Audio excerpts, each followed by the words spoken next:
అదే విధంగా కోట్ల మీద నమ్మిక పోయిందన్న ఉద్దేశంతో ఒక చక్కటి కార్యక్రమం జగ్జీవన్ రామ్ స్టాచ్యూ నుంచి అంబేద్కర్ వరకు రన్ బీసీ రన్ అంటే సోషల్ జస్టిస్ రన్ జరగాలని, సమాజంలో అందరికీ న్యాయం జరగాలనే ఆలోచనతో ఒక మంచి కార్యక్రమం తీసుకున్నారు. దీన్ని ఇక్కడితో కాదు, తప్పనిసరిగా ఎట్టి పరిస్థితుల్లో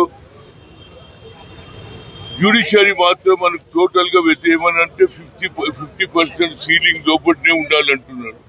అదే రాహుల్ గాంధీ ఏమన్నాడు, 50% సీలింగ్ ఎత్తేస్తా అన్నాడు.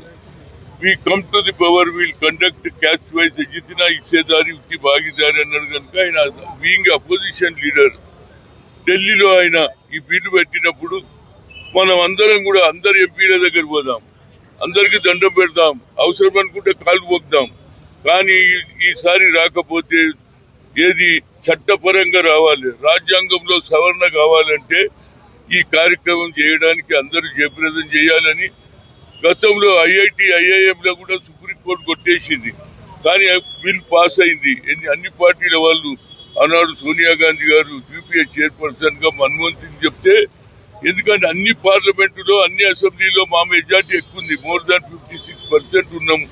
కనుక దీంతో ఎస్సీ ఎస్టీలు కూడా మైనార్టీలు కూడా అందరు కూడా సపోర్ట్ చేస్తారు. కాబట్టి ఈ బిల్లు పెడితే న్యాయం జరుగుతుంది అనేది మా ఉద్దేశం.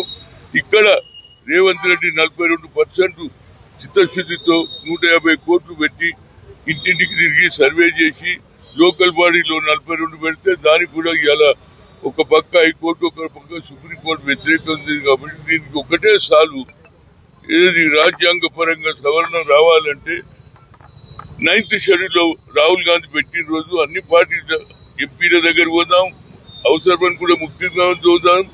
అదేవిధంగా నేను ముఖ్యమంత్రి గారిని కోరుతున్న ఆల్ పార్టీ వాళ్ళని పిలవండి, పిలిచి తప్పనిసరిగా నరేంద్ర మోడీని కలవాలి. ఆయన న్యాయం చేస్తాడా లేదా? ఎందుకంటే ఆయన హిమ్సెల్ఫ్ మీద ఓబీసీ అగ్రకులాలు ఉన్నటువంటి రాహుల్ గాంధీ అగ్రకులాలు రేవంత్ రెడ్డి న్యాయం చేస్తుంటే బీసీ కులంలో పుట్టి మీరు చేస్తారా లేదా అనేది అది లాస్ట్ పాయింట్. ఏదైనా ఈ యుద్ధం కొనసాగుతూనే ఉంటుంది, వచ్చే వరకు ఎక్కడ ఆపేది లేదు.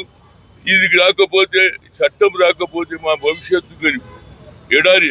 కనుక అందరూ కూడా అన్ని పార్టీ, ముఖ్యంగా బీసీ సంఘాలు కానీ అన్ని పార్టీలు ఉన్న వాళ్ళు కానీ మీటింగ్లలో మాట్లాడుతున్నారు. దయచేసి వాళ్ళని కోరిక ఏంటంటే ప్రధానమంత్రి దగ్గర కూడా మీరు రావాలి, ప్రధానమంత్రిని ఒప్పియాలి. ఎందుకంటే ఇవాళ బీజేపీ వాళ్ళు ఇక్కడ ఎంపీలు ఉన్నారు, మీటింగ్లలో అటెండ్ అవుతున్నారు. నరేంద్ర మోడీ దగ్గర పోయేందుకు భయం ఏంది? అడుగుదాం, ఏం చేస్తాడా లేదా, ఏదో తేలిపోవాలి కదా. ఎన్ని రోజులని మేము